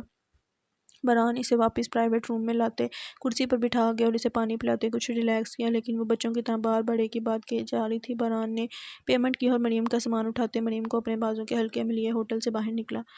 اسے گاڑی میں بٹھاتے ہوئے اپنی سائیڈ کا دروازہ کھولتے بیٹھا اور مریم کی جانب دیکھا جو اب تک خوف سے کانپ رہی تھی۔ بحران نے گاڑی کو ریورس کیا اور آگے کو بڑھا۔ کچھ دیر بعد اس نے گاڑی ایک سنسان جگہ پر روکی جہاں مشکل سے اکا دکا گاڑیاں گزر رہی تھیں۔ مریم ابھی تک ڈر کے زیر اثر تھی۔ بحران نے گاڑی کو بریک لگاتے گہری سانس بھری اور مریم کی طرف مڑتے اسے بازو سے پکڑتے جھٹکے سے اسے اپنے ساتھ لگا گیا۔ مریم اسے اچانک آفتاب پر بوکھلائی مگر خود کو بحران کے ساتھ میں پاتے جیسے ضبط کے تمام بند ٹوٹے تھے اور وہ پھوٹ پھوٹ کر رونے لگی۔ بحران سختی سے اسے خود میں بنچے اس کی پیٹھ تھپکتا رہا۔ جب مریم کے دل کا غبار ہلکا ہوا تو اس کے رونے میں کمی آئی۔ اس نے بحران کے بازو سے اپنا چہرہ پونچھا اور اس سے دور ہو کر بیٹھی۔ مریم! بحران نے اس کے کندھے پر ہاتھ رکھتے پکارا۔ مریم نے اس کی طرف دیکھا۔ سب ٹھیک ہے؟ بحران نے اسے باور کروایا تو وہ سر اس بات میں ہلا گئی مگر اندر کا طوفان مزید شدت اختیار کر چکا تھا۔ بحران کو ایک عجیب ملامت نے آن گھیرا۔ وہ مریم کو دیکھتا تو اسے کہیں سے بھی وہ مریم نہیں لگتی تھی جو کچھ عرصہ قبل اس کے سامنے کھڑی تھی، اس کے مقابلے میں تھی، مگر آج وہ کوئی ٹوٹی اور بکھری ہوئی مریم کو دیکھ رہا تھا۔ بحران نے ایک گہری سانس ہوا کے سپرد کی اور گاڑی کو سلطان حویلی کے راستے پر ڈالا۔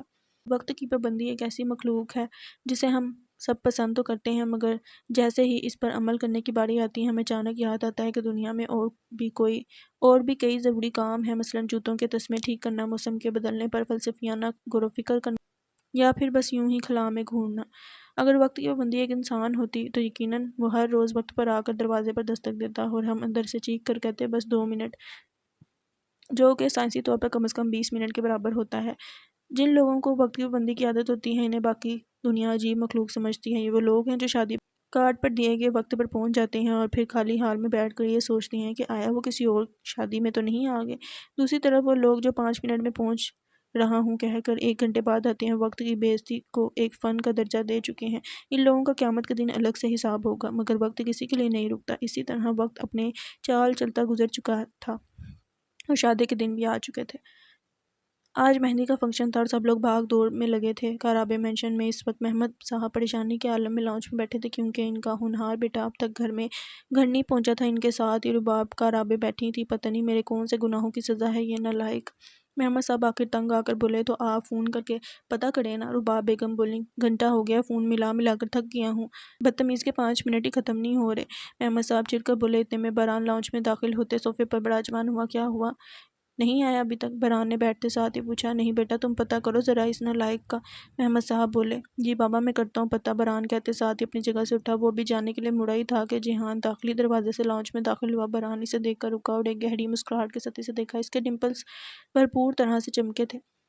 لے آ گئی بخت، برہان اس کی طرف اشارہ کرتے طنزیہ انداز میں بولا۔ جیحان شرمندہ ہوتا پھیکی سی مسکراہٹ لیے محمد صاحب کے سامنے جا کھڑا ہوا۔ برہان دلچسپی سے اس منظر کو ملاحظہ فرما رہا تھا۔ انویٹیشن مل گیا تھا آپ کو؟ محمد صاحب ٹھوڈی تلے ہاتھ رکھتے ہوئے بولے کہ بے ساختہ برہان کی ہنسی چھوٹی۔ جی بابا مل گیا تھا، جیحان بے شرموں کی طرح بولا۔ شٹ اپ اور دفعہ ہو یہاں سے، شام کو فنکشن ہے اور لاٹ صاحب کے ٹشن ہی نہیں ختم ہو رہے۔ محمد صاحب بھڑک ہی تو گئے تھے۔ جی بابا، جیحان کہتے ساتھ اپنے کمرے کی طرف بڑھا۔ پیچھے محمد صاحب بس کڑ کر رہ گئے۔ نالائق، محمد صاحب کڑ کر بولے۔ چھوڑے نا بابا، برہان واپس سے صوفے پر آ کر بیٹھتے ہوئے بولا۔ تمہاری ہی شے کا نتیجہ ہے، محمد صاحب برہان سے بولے۔ تو برہان نے معصومیت سے انہیں دیکھا۔ السلام علیکم۔ وہ سب ایک دوسرے کی شکلیں دیکھنے میں ہی مشغول تھے کہ داخلی دروازے سے انہیں ایک بھاری مردانہ آواز سنائی دی۔ انہوں نے گردن موڑ کر اس شخص کو دیکھا تو بے ساختہ ان سب کے چہرے کھل اٹھے۔ تیکھے مردانہ نقوش کے ساتھ سیاہ گہری آنکھیں، سانولی رنگت اور سر کے سیاہ بالوں میں کہیں کہیں سفیدی نمایاں۔ بے شک وہ بہت ہینڈسم لگتا تھا۔ زیان، محمد صاحب اپنی جگہ سے کھڑے ہوتے ہوئے بولے اور جا کر اس کے گلے سے لگے۔ برہان اور رباب بیگم بھی مسکراتے ہوئے ان کی طرف بڑھے اور اس سے ملے۔ شکر ہے بھائی تم نے اپنی شکل تو دکھائی، محمد صاحب بولے۔ بس کیا کروں چاچو، لوٹ کر تو یہیں آنا تھا مجھے، زیان ان سے الگ ہوتے ہوئے بولا۔ وہ اور کوئی نہیں، زیان کارابے تھا، کارابے مینشن کا ایک اور وارث جس کی پہچان اور محبت کو شمس پیلس کے در و دیوار میں دفن کر دیا گیا تھا۔ شمس پیلس، محبت کا مقبرہ، ہاں وہی۔ زیان داد جی کے سب سے بڑے بیٹے محمود کارابے کا اکلوتا بیٹا تھا، جو 15 سال قبل پاکستان کو خیرباد کہہ کے بیرون ملک مقیم ہو چکا تھا، مگر اب اسے لوٹنا ہی پڑا جب بہت سی وجوہات کی بنا پر۔ وجوہات؟ ہاں وجوہات۔ کیسی وجہ؟ محبت، ہاں محبت۔ شام اپنا اثر و رسوخ استعمال کرتے دن کے اجالے کو مدھم کرتی آسمان پر چھا چکی تھی۔ مہندی کی دلہنیں تیار ہونے سیلون گئی ہوئی تھیں تو مرد حضرات تیار ہو کر ہال پہنچ چکے تھے۔ کچھ ہی دیر میں مہمانوں کے آنے کا سلسلہ بھی شروع ہو جانا تھا۔ شام کی مدھم روشنی اس کمرے کی کھڑکی سے داخل ہو رہی تھی، مگر کمرے میں موجود تیز روشنی کے مقابلے میں نہایت بوسیدہ معلوم ہوتی تھی۔ ہائے 7 بج گئے، زینب آنکھوں میں کاجل کی دھار ڈالتے ہوئے بولی۔ وہ اس وقت ہلکے پیلے رنگ کے جوڑے میں ملبوس گیندے کا پھول لگ رہی تھی۔ زینب، کمرے میں اس کی ماں داخل ہوئی اور بولی۔ جی ماما، زینب ان کی طرف بڑھتے ہوئے بولی۔ ماشاءاللہ میری بیٹی کتنی پیاری لگ رہی ہے، اس کی ماں اس کے گال پر ہاتھ رکھتے ہوئے بولی۔ زینب کی مسکراہٹ گہری ہوئی۔ چلیں ماما، میں بس نکلتی ہوں، دیر ہو جائے گی۔ زینب ایک نظر خود کو آئینے میں دیکھتے ہوئے بولی اور اپنا سامان اٹھاتے اپنی ماں سے ملتے باہر نکل گئی۔ اس نے کیب بک کروائی تھی، اس نے سیدھا ہال میں ہی جانا تھا کیونکہ دائن نے اسے سیدھا ہال آنے کو بولا تھا۔ مریم اس وقت اپنے کمرے میں مکمل تیار ہوئے اب اپنی ہیل کے ساتھ الجھی ہوئی تھی جو بند ہونے کا نام ہی نہیں لے رہی تھی۔ گھر میں سب لوگ ہال جا چکے تھے، مریم نے خود ہی جانا تھا۔ وہ بھی اپنی ہیل سے ہی الجھی ہوئی تھی کہ اس کے دروازے پر دستک ہوئی۔ مریم کے ماتھے پر بل پڑے۔ کون ہے؟ مریم نے آواز لگائی۔ میں ہوں مدھو مکھی، برہان دوسری طرف سے بولا۔ مریم کے چہرے کا رنگ زرد ہوا۔ آ جاؤ۔ مریم نے اپنے پیر کو فرش پر رکھا جس میں ہیل ابھی تک بند نہیں ہوئی تھی۔ برہان کمرے کا دروازہ دھکیلتے اندر داخل ہوا۔ مریم اس کی بھیجی ہوئی پیلی ساڑی میں ملبوس بہت خوبصورت لگ رہی تھی، جبکہ برہان اس وقت سفید قمیص شلوار میں ملبوس نہایت پرکشش لگ رہا تھا۔ برہان قدم قدم چلتا اس کے سامنے جا کر اور مریم صوفے پر ہی بیٹھی گردن اٹھا کر برہان کو دیکھنے لگی۔ برہان کچھ دیر اسے دیکھتا رہا، پھر بولا، سچ سچ بتاؤ، کون سا جادو کر رہی ہو مجھ پر؟ برہان گردن جھکائے اس کی آنکھوں میں دیکھتے ہوئے بولا، محبت کا جادو۔ مریم کھلی ہوئی ہیل کے ساتھ کھڑے ہوتے ہوئے مسکراہٹ کے ساتھ بولی، مگر فوراً لڑکھڑاتے صوفے پر گرتی کہ برہان نے اسے بازو سے پکڑتے سہارا دیا۔ اچھی خوش فہمی ہے، برہان نے جواب دیا۔ اچھا، محبت نہیں تو پھر کیا ہوں میں تمہارے لیے؟ کوئی کیوں خیال رکھتے ہو اتنا؟ مریم نے آخر آج پوچھ ہی لیا۔ برہان کچھ دیر اسے دیکھتا رہا۔ کیا ہوا، تم سے یہ ایک ہیل نہیں بند ہوئی؟ برہان اس سے نظریں چراتا موضوع بدل گیا۔ نہیں، بس ہونے ہی والی تھی، پھر تم آ گئے۔ مریم بولتے ساتھ واپس صوفے پر جا بیٹھی اور ہیل کی اسٹریپ کو بند کرنے کی کوشش کرنے لگی، جس میں کامیاب بھی ہوئی تھی۔ ہیل کو بند کرتے وہ دوبارہ کھڑی ہوئی اور برہان کی طرف دیکھا۔ میں کسی کی محتاج نہیں ہوں، مریم اس کی آنکھوں میں دیکھتے ہوئے بولی۔ اچھی بات ہے، لیکن محتاج تو ہیں ہم، تم میری اور میں تمہارا۔ برہان بھی اسی کے انداز میں بولا۔ مریم خاموش ہوئی۔ برہان کچھ دیر اس کی آنکھوں میں دیکھتا رہا، مگر فوراً ہی نظریں پھیر گیا۔ اس کی آنکھوں میں کوئی جادو تھا جس کے اثر سے بچنے کے لیے وہ اس کی آنکھوں میں دیکھنے سے پرہیز کرتا تھا۔ میں کچھ لایا تھا تمہارے لیے، برہان اس نے نظریں پھیرتے اپنی قمیض کی جیب میں ہاتھ ڈالتے ہوئے بولا۔ پھر سے؟ مریم ہنستے ہوئے بولی تو برہان بھی مسکرا دیا۔ برہان نے جیب سے ایک مخروطی ڈبی نکالی اور اس کے سامنے کی۔ اس میں کیا ہے؟ مریم نے تجسس سے پوچھا۔ خود دیکھ لو، برہان ڈبی اس کے سامنے کرتے ہوئے بولا۔ مریم نے اس کے ہاتھ سے ڈبی لیتے اسے کھولا تو اس ڈبی میں ایک نفیس سا سونے کا لاکٹ تھا، جس کے اوپر مہارت سے مریم باران لکھا ہوا تھا۔ اس کے نام کے اوپر چھوٹے چھوٹے ہیرے جڑے ہوئے تھے۔ مریم نے طلسمی انداز میں اس لاکٹ کو چھوا اور پھر برہان کو اس کی آنکھوں میں مسکراہٹ تھی۔ کیسا لگا؟ برہان نے پوچھا۔ یہ بہت خوبصورت ہے برہان، مریم خوشی سے بولی۔ چلو میں پہنا دیتا ہوں۔ برہان لاکٹ کو اٹھاتے ہوئے بولا۔ مریم نے اس کے سامنے اپنی گردن سیدھی کی۔ برہان نے لاکٹ کا ہک کھولا اور مریم کی گردن پر لاکٹ سجاتے پیچھے سے لاکٹ کا ہک بند کیا۔ پرفیکٹ۔ برہان لاکٹ کو اس کی گردن میں دیکھتے ہوئے بولا۔ Thank you. مریم بولی۔ پلیز اس کو کبھی اتارنا مت، برہان نے درخواست کی تو مریم نے سر اس بات میں ہلایا۔ اب چلیں؟ برہان بولا۔ ہاں چلو۔ مریم مسکراتے ہوئے اس کے آگے چل دی۔ برہان مسکراتے ہوئے بالوں میں ہاتھ پھیرتا اس کے پیچھے چل دیا۔ سب لوگ ہال میں پہنچ چکے تھے۔ پورے ہال کو خوبصورتی اور نفاست سے سجایا گیا تھا۔ ہر طرف پیلے اور سرخ پھولوں سے سجاوٹ کی گئی تھی۔ اسٹیج کو کافی بڑے پیمانے پر سجایا گیا تھا۔ مرد اور عورتوں کا الگ الگ انتظام کیا گیا تھا۔ لڑکیوں کی طرف مہمانوں کی عورتیں اور سلطان حویلی اور کرابے مینشن کی تمام عورتیں لڑکے موجود تھے، جبکہ مرد حضرات لڑکوں والی سائڈ پر موجود تھے۔ مہندی کے تمام لڑکوں نے سیاہ شلوار قمیض زیب تن کی ہوئی تھی، جن میں وہ لوگ کسی ریاست کے شہزادے لگ رہے تھے، تو دوسری طرف جیہان نے برہان کی دیکھا دیکھی میں سفید شلوار قمیض پہنی ہوئی، بازو کے کف کونیوں تک فولڈ کیے ہوئے تھے اور قمیض کے اوپری 2 بٹن کھلے ہوئے تھے اور بالوں کو بے ترتیب سیٹ کیا ہوا، جس میں وہ نہایت ہینڈسم لگ رہا تھا۔ دوسری طرف لڑکیوں کی تیاری بھی کچھ کم نہ تھی۔ افنان نے اورنج رنگ کی خوبصورت میکسی پہنی ہوئی تھی اور ساتھ میچنگ جویلری اور لاکٹ اور لائٹ میک اپ میں وہ خوبصورت لگ رہی تھی۔ دوسری طرف ایشان نے لائٹ پنک لہنگا چولی پہنی ہوئی تھی اور لائٹ میک اپ کیا ہوا تھا، جس میں وہ کوئی معصوم سی گڑیا لگ رہی تھی۔ دائن نے پیلے رنگ کا شرارہ اور چولی پہنی ہوئی تھی، جس کے ساتھ اس نے پھولوں سے بنے زیورات پہنے ہوئے تھے۔ میک اپ کے نام پر لائٹ سی لپسٹک اور آنکھوں میں مسکارا لگایا ہوا تھا، جس میں وہ کوئی نازک سی پری لگ رہی تھی۔ ادھر دلان اور زمر نے ایک جیسی گرین رنگ کی میکسی پہنی ہوئی تھی، جس میں وہ لائٹ میک اپ کے ساتھ نہایت پرکشش لگتی تھی۔ ادھر مہاپارا اور مشل نے شاکنگ پنک رنگ کی لہنگا چولی پہنی ہوئی تھی، جن کے ڈیزائن الگ الگ تھے۔ زیب تن کیے پھولوں سے بنی جویلری اور لائٹ میک اپ میں وہ قیامت ڈھا رہی تھی۔ تو ان سب سے مختلف ماہین نے سفید رنگ کا شرارہ اور چولی پہنے، کان میں چھوٹی چھوٹی جھمکیاں پہنے، ماتھے پر ٹکا لگائے اور میک اپ کے نام پر ہلکا سا گلوز لگایا، اپنے لمبے بوڑھے بالوں کی چوٹیاں بنائے۔ وہ سادگی میں بھی آسمان سے اتری ہوئی حور معلوم ہو رہی تھی۔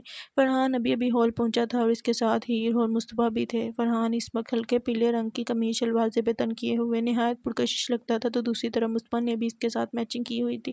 ہیر سیاہ رنگ کی فراک میں ملبوس نہایت خوبصورت لگتی فرحان کے دل میں اتر رہی تھی۔ ہان مریم آئی ہے کیا؟ مصطفیٰ اپنے توتلے لہجے میں بولا کہ بے سختہ ہیر نے اپنی ہنسی دبائی، کیونکہ مصطفیٰ کو مریم سے پہلی نظر کی محبت ہو گئی تھی اور وہ تب سے ایک ہی رٹ لگائے ہوئے تھا کہ وہ بڑا ہو کر مریم سے شادی کرے گا، جس پر فرحان کا چہرہ سرخ ہوا، مگر اس نے بچہ سمجھ کر جانے دیا۔ مگر اسے کیا پتہ تھا کہ مصطفیٰ تو پکا ہو کر بیٹھا ہے۔ اوے ٹھڑکی، میری بہن کا نام نہ لے، فرحان اس کی طرف جھکتے ہوئے بولا۔ لوں گا نام، مریم مریم مریم، مصطفیٰ ضدی انداز میں بولا کہ فرحان کے چہرے پر مسکراہٹ بکھری۔ وہ لگ ہی اتنا پیارا رہا تھا۔ وہ دونوں اسی نوک جھوک میں لگے تھے کہ محمد صاحب اس کی طرف بڑھے۔ ارے بیٹا، یہاں کیوں کھڑے ہو؟ اندر چلو۔ شاباش، محمد صاحب اس سے بولتے ہیر کے سر پر ہاتھ رکھ کے مصطفیٰ کا گال کھینچا، جس پر مصطفیٰ نے انہیں گندی آنکھیں دکھائیں۔ فرحان سر اس بات میں ہلاتا ان کو لیے ہال میں داخل ہوا۔ مصطفیٰ کو اب وہ گود میں اٹھا چکا تھا جس پر مصطفیٰ بولا اتارو مجھے نیچے۔ مصطفیٰ قسمساتے ہوئے بولا نہیں اتارتا، تمیز سے یہیں رہ، ٹھڑکی نہ ہو تو ابھی جا کر کسی لڑکی کو چمٹ جائے گا۔ فرحان اس کی بات کا جواب دیتے ہوئے بولا اتارو مجھے ورنہ۔ مصطفیٰ اسے دھمکی دیتے ہوئے بولا ورنہ کیا؟ فرحان نے استفسار کیا۔ میں تمہیں کریلا کھلا دوں گا، مصطفیٰ سکون سے بولا، جبکہ فرحان کا منہ کھلا کا کھلا رہ گیا۔ اس نے فٹ سے مصطفیٰ کو گود سے اتارا، جس نے موقع کا فائدہ اٹھاتا بھاگنے کی۔ فرحان بھی سر جھٹکتا سٹیج کی طرف بڑھ گیا، جبکہ ہیر عائشہ سلطان کے ساتھ باتیں کرنے میں مصروف تھی۔ مہندی کی دلہن تیار ہو کر برائڈل روم میں بیٹھی تھی۔ ماہین اب بھی ان سے ملنے ہال کی طرف آئی تھی۔ ہال میں داخل ہوتے ہی اس کی نظر ہیر پر پڑی۔ ہیر سے ملتے وہ دوسری طرف جانے لگی کہ جیحان نے اسے آواز دے کر روکا۔ ماہی! جیحان نے اسے پکارا تو اس نے مڑ کر اسے دیکھا۔ جیحان کی نظر اس پر پڑی تو اس کے دل نے 200 کی سپیڈ پکڑی۔ جیحان خود بھی کم نہیں لگ رہا تھا۔ بولو کوئی کام تھا؟ ماہین اپنی ٹون میں بولی۔ نہیں، لیکن سوچا تم سے بات کر لوں، بہت پیاری لگ رہی ہو۔ جیحان پیار سے بولا۔ پتہ ہے مجھے، ماہین اکڑ دکھاتے ہوئے بولی۔ جیحان کا منہ کھلا۔ ویسے اب ہمارا نکاح ہو چکا ہے، تم اب تو مجھ سے دوستی کر ہی سکتی ہو۔ جیحان نرمی سے بولا۔ جب شرط پوری کرو گے تب سوچوں گی۔ ماہین ہنوز اسی انداز میں بولی۔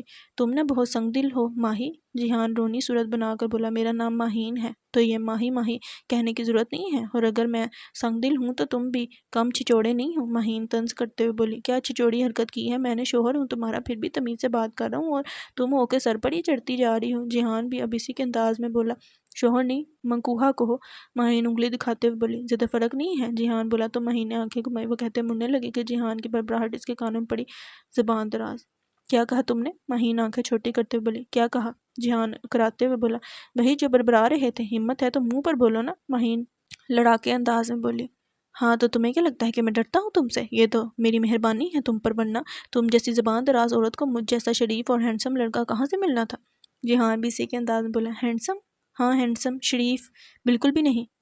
ماہین ہاتھ جلاتی وہاں سے 9-2-11 ہوئی۔ پیچھے جیحان بس کلس کر رہ گیا۔ جیحان نہیں، شریف جیحان۔ استغفر اللہ۔ سب لڑکے سٹیج پر خوشخفیوں میں مگن تھے کہ زیان بھی ان کی طرف بڑھا۔ سب تہہ دل سے اسے ملے تھے۔ وہ بھی خوشی سے ان کے گلے لگتا انہی کے ساتھ کھڑا ہو گیا۔ زیان بھائی، آپ نے اب تک شادی کیوں نہیں کی؟ جیحان نے زیان سے سوال کیا، جس پر زیان کے چہرے کا رنگ فک ہوا، مگر وہ بولا ہر کسی کی قسمت میں یہ خوشی نہیں ہوتی جیحان۔ وہ کرب سے بولا تھا جیحان نے خاموش ہونا ہی بہتر سمجھا۔ بلاج کب سے بے چینی سے ادھر ادھر ٹہل رہا تھا، جب دادا جی ابا حضور اور شہروز صاحب اس کی طرف آئے۔ کیا ہوا بلاج، کس کی راہ دیکھ رہے ہو؟ ابا حضور بولے۔ اپنے دوست کا، آپ سب سے ملوانا ہے اس کو۔ بلاج مسکرا کر بولا تو سب کے ماتھے پر بل پڑے۔ میں ذرا دیکھ کر آتا ہوں۔ بلاج ان سے معذرت کرتا ہال سے باہر کی جانب بڑھا۔ بلاج ہال سے باہر نکلا، سامنے ہی دیکھا تو زین گاڑی سے باہر نکل رہا تھا۔ اس کے چہرے پر ایک بھرپور مسکراہٹ ابھری۔ وہ مسکراتے ہوئے اس کی طرف بڑھا۔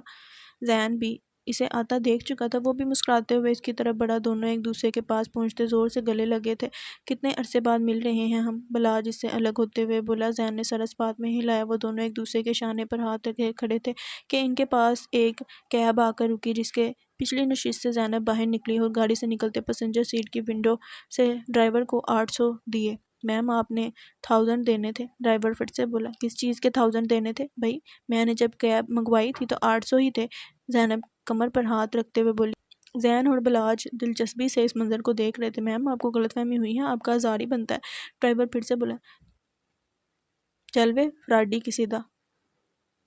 زینب نے ہاتھ جھلایا۔ میم آپ غلط کر رہی ہیں، میں آپ کی کمپلین کر دوں گا، ڈرائیور نے دھمکی دی۔ کس پیو نو کمپلین کرے گا؟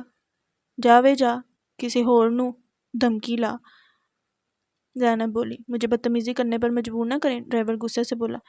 اے تمیز نال، میرے متھے تے بے وقوف نہیں لکھیا ہے، زیادہ چونچ رہا نہ کر، جے تیرے پٹے نہ میں جونڈے اتھے، میں سب دے سامنے تینوں لگ سمجھ جانی ہے، زینب پنجابی لہجے میں بولی۔ زین اور بلاج نے اپنی ہنسی دبائی، جبکہ ڈرائیور ایسے تھا جیسے ابھی رو دے گا۔ نہایت ہی کوئی بدتمیز لڑکی ہیں آپ، ڈرائیور بولا۔ ہاں چل تو ایڈا تمیزدار، زینب بولی۔ تو اب کی بار ڈرائیور نے وہاں سے جانا ہی مناسب سمجھا، کیونکہ زینب کو بیوقوف بنانا مشکل لگ رہا تھا۔ زینب اس کے جاتی مڑی تو سامنے ہی بلاج اور زین اس سے نظریں ہٹاتے اندر کی طرف بڑھنے لگے۔ زینب بلاج کو دیکھ کر اچھلی۔ سر سر، زینب چلاتے ہوئے بلاج کی طرف بلاج کے پیچھے بھاگی۔ بلاج اپنے پیچھے سے آتی آواز پر رکا۔ وہ دونوں مڑے تو زینب ان کے سامنے آ کھڑی ہوئی۔ سر، میں نا آپ کی بہت بڑی فین ہوں، میں نے نا ووٹ بھی آپ کی پارٹی کو ڈالا تھا، پلیز ایک سیلفی لے لیں میرے ساتھ۔ زینب پھولی ہوئی سانس کے ساتھ بولی۔ زین نے آئی برو جھکاتے بلاج کو دیکھا جو سنجیدگی سے زینب کی بات سن رہا تھا۔ جی کیوں نہیں، ویسے آپ؟ میں دائن کی دوست ہوں پکی والی، زینب خوشی سے بولی۔ اچھا اچھا، بلاج بولا۔ زینب نے موبائل کا کیمرہ آن کرتے بلاج کو پکڑایا تو بلاج نے اس کے ساتھ ایک سیلفی بنائی۔ آپ بھی آجائے، کون سا ہماری تصویر خراب ہو جائے گی؟ زینب زین کو دیکھتے ہوئے بولی جو لا تعلقی سے سائڈ پر کھڑا تھا اس کی بات پر عجیب نظروں سے اسے دیکھتا آگے کو ہوا۔ بلاج نے سیلفی بناتے موبائل واپس اسے پکڑایا۔ تھینک یو سر، زینب بولی۔ بلاج نے سر ہلایا۔ کس طرف ہے فنکشن؟ زینب نے پوچھا۔ اس طرف برائڈل روم ہے، دائن وہیں ہوگی، بلاج بولا۔ جی شکریہ بھائی، زینب بولتی وہاں سے نکلی جبکہ پیچھے زین کی ہنسی چھوٹی۔ بھائی، آخر میں بھائی بنا گئی، زین نے اس کا مذاق اڑایا۔ ہاں تو اچھی بات ہے، مجھے بھائی بنا کر گئی ہے، لیکن تجھے اس نے بھائی نہیں بولا، بلاج نے شرارت سے بولا۔ بکواس نہ کر، زین آنکھیں گھماتے بولا۔ وہ دونوں اندر کی جانب بڑھے۔ زینب برائڈل روم میں داخل ہوئی تو سامنے ہی دائن سجی سوری بیٹھی تھی۔ وہ بھاگ کر اس کے گلے سے لگی۔ ماشاءاللہ کتنی پیاری لگ رہی ہے تو۔ زینب اس سے الگ ہوتے ہوئے بولی۔ آپ سب بہت پیاری لگ رہی ہیں ماشاءاللہ، زینب سب کو دیکھتے ہوئے بولی۔ تم بھی بہت پیاری لگ رہی ہو، افنان بولی تو سب نے اس کی بات کی تائید کی۔ زینب شرمیلی مسکراہٹ کے ساتھ ہنسی۔ میں ذرا آنٹی کو ملتی ہوں، زینب بولی تو دائن نے سر اس بات میں ہلایا۔ زینب روم سے باہر نکلی، ہال کی طرف بڑھی۔ وہ اپنی ہی دھن میں دوپٹہ بازو کے اوپر سیٹ کرتے ہوئے جا رہی تھی کہ جلد بازی میں زین کی پشت سے ٹکرائی۔ زین وہاں کھڑا بلاج کا انتظار کر رہا تھا جو کسی مہمان کو ریسیو کرتا مردوں کی طرف چھوڑنے گیا تھا۔ زین اسی آفتاب پر بکھلاتے ہوئے مڑا۔ نوٹ اگین، زین ضد چو کر بولا۔ سوری، زینب شرمندگی سے بولی۔ تمہیں چلنے کی تمیز نہیں ہے؟ زین چڑھ کر بولا۔ اوئے تمیز نال، زینب اپنے ٹومنے واپس آتے ہوئے نرمی انگلی اٹھاتے ہوئے بولی۔ زین نے آنکھیں پھاڑے سے دیکھا۔ آج تک کسی لڑکی نے اس سے ایسے بات نہیں کی تھی۔ کسی لڑکی نے؟ نہیں، کون؟ انوشے۔ زینب اسے نظر انداز کرتی سائڈ سے ہوتی اندر کی جانب بڑھی۔ اتنے میں بلاج اس کی طرف آیا اور اسے لیے اندر بڑھا۔ زین کا دل اندر سے جی ہو رہا تھا، وہ ان سب کا سامنا نہیں کرنا چاہتا تھا۔ کیوں؟ ماضی؟ کیا ماضی؟ لمبی داستان ہے، پھر کبھی۔ وہ دونوں حال میں داخل ہوئے تو بہت سی نظریں ان پر اٹھی۔ بلاج اسے لیے ابا حضور اور داج جی کی طرف بڑھا۔ ابا حضور، بلاج نے انہیں پکارا تو دونوں بے ساختہ مڑے۔ ان کی نظر بلاج کے ساتھ کھڑے زین پر پڑی تو دونوں کے چہرے کا رنگ فک ہوا۔ تمہاری جرات کیسی ہوئی یہاں آنے کی؟ داج جی بولے۔ داج جی پلیز، بلاج ان کو خاموش کرواتے ہوئے بولا۔ بھاری بھاری سب کی نظریں ان پر پڑی۔ حنان نے نخوت سے اسے دیکھا تو دوسری طرف عائشہ سلطان اسے دیکھتے آگے کو بڑھی کہ ربابہ سلطان نے روکا۔ نہیں عائشہ، انہوں نے نفی میں سر ہلایا تو عائشہ سلطان بے بس ہوئی۔ فرحان کی نظر زین پر پڑی تو اس کا غصہ ساتھ میں آسمان پر جا پہنچا۔ وہ کڑے تیور لیے آگے بڑھا کہ حنان نے بروقت اسے قابو کیا۔ فرحان، نہیں، پاگل مت بن، حنان بولا۔ اس کو بول دفع ہو جائے یہاں سے ورنہ میں اسے جان سے مار دوں گا۔ فرحان ہتے سے اکھڑتے ہوئے بولا۔ تمہاری ہمت کو سلام ہے بیٹا، اتنا سب کچھ کرنے کے بعد بھی تمہاری جرات کیسے ہوئی یہاں آنے کی؟ ابا حضور کڑے تیور لیے زین سے بولے جو خاموشی سے سب کی باتیں سن رہا تھا۔ بلاج نے سختی سے اس کا ہاتھ پکڑ رکھا تھا۔ داج جی پلیز، بلاج نے ایک آخری کوشش کی۔ تمہاری ہمت کیسے ہوئی بلاج اس کو یہاں لانے کی اور اس سے تعلقات بڑھانے کی؟ شیروز صاحب بلاج پر چڑھ دوڑے۔ زینب حال میں داخل ہوئی اور سامنے ہی اس منظر کو حیرانگی سے دیکھنے لگی۔ اس کے پیچھے ہی مریم اور باران بھی حال میں داخل ہوئے۔ وہ دونوں مسکراتے ہوئے حال میں داخل ہوئے مگر سامنے ماحول گرم دیکھ کر ٹھٹکے اور اس طرف بڑھے۔ زیان کی نظر زین پر پڑی تو وہ بھی کڑے تیور لیے اس کی طرف بڑھا مگر بیچ میں ہی شیروز صاحب نے اسے پکڑ کر قابو کیا۔ زین نے اسے دیکھتے مٹھیاں بھینچی اور لب آپس میں سختی سے پیوست کیے۔ زین کے بالکل سامنے جا کھڑا ہوا اور اس کی آنکھوں میں دیکھنے لگا۔ باران مریم کو لے کر آگے بڑھا اور معاملے کو سمجھنے کی کوشش کرنے لگا۔ مریم نے آنکھ اٹھا کر انہیں دیکھا تو وہ جیسے پتھر کی ہوگی۔ ماضی کا بھیانک عکس اس کے سامنے ایک بار پھر لہرایا۔ اس کی سانس اکھڑنے لگی، ہاتھ کپ کپانے لگے، اس کا وجود بری طرح کپ کپایا۔ باران کے ہاتھ میں موجود اس کے ہاتھ میں لرزش ہوئی تو باران نے گردن موڑتے سے دیکھا جس کی حالت غیر ہوئی تھی۔ مریم کیا ہوا ہے؟ باران مریم سے بولا جو گھبرائی ہوئی تھی۔ وہ مریم نے اس کی طرف اشارہ کیا تو باران کی نظر زین پر پڑی جو مریم کو ہی غور سے دیکھ رہا تھا۔ مریم، باران کے دوبارہ پکارتے ہی مریم وہاں سے بھاگی۔ اس کے قدموں میں لڑکھڑاہٹ تھی جیسے کسی بھیانک مخلوق سے بچ کر بھاگ رہی ہو۔ باران اور عائشہ سلطان فوراً اس کے پیچھے بھاگے تھے۔ دفع ہو جو یہاں سے، میری بہن تم سے خوفزدہ ہو رہی ہے۔ فرحان اس کے پاس آتے چیخا تھا جسے حنان نے پکڑتے قابو کیا۔ چلے جائیں آپ یہاں سے ورنہ میں سارے لحاظ بھول جاؤں گا، حنان زین سے بولا۔ زین کی اب بس ہوئی تھی، وہ بلاج سے اپنا بازو چھڑواتا وہاں سے نکلا تھا۔ سب لوگ تماشائی بنے اس منظر کو دیکھ رہے تھے۔ زین آنکھوں میں غصہ لیے حال سے نکلتا چلا گیا۔ زینب حیرت سے اسے جاتا دیکھ رہی تھی۔ مریم حال سے باہر نکلتے نہ جانے کس طرف بھاگ رہی تھی کہ باران نے اس کا بازو پکڑتے اپنی جانب کھینچا۔ مریم کیا ہوا ہے بتاؤ مجھے، باران اسے قابو کرتے ہوئے بولا جس کے چہرے کا رنگ اڑا ہوا تھا۔ اس کے پیچھے ہی عائشہ سلطان آئی۔ باران تم اندر جاؤ، میں سنبھال لوں گی اسے، عائشہ سلطان مریم کو بازو سے پکڑتے باران سے بولی۔ مریم جھٹ سے ان کے گلے سے لگتے پھوٹ پھوٹ کر رو دی۔ میں اسے اس حال میں چھوڑ کر نہیں جاؤں گا، باران مریم کو دیکھتے ہوئے بولا تو عائشہ سلطان نے نفی میں سر ہلایا۔ میں کہہ رہی ہوں نا میں اسے سنبھال لوں گی، تم جاؤ اندر، عائشہ سلطان بولی تو باران ناچار اندر کی جانب بڑھا۔ مریم میری طرف دیکھو۔ عائشہ سلطان اس کا چہرہ اپنی طرف موڑتے ہوئے بولی۔ مما مما وہ مریم گھبراتے ہوئے بولی۔ نہیں میری جان، بس چپ، کچھ نہیں ہوا، میری طرف دیکھو، تم چپ رہو، تم چپ رہو گی، کسی سے کچھ نہیں کہو گی، تم سمجھ رہی ہو نا میری بچی، بہت مضبوط ہے، تم چپ رہو گی۔ عائشہ سلطان اس سے بولی تو مریم خاموش سی انہیں دیکھنے لگی۔ عائشہ سلطان نے اسے اپنے سینے سے لگایا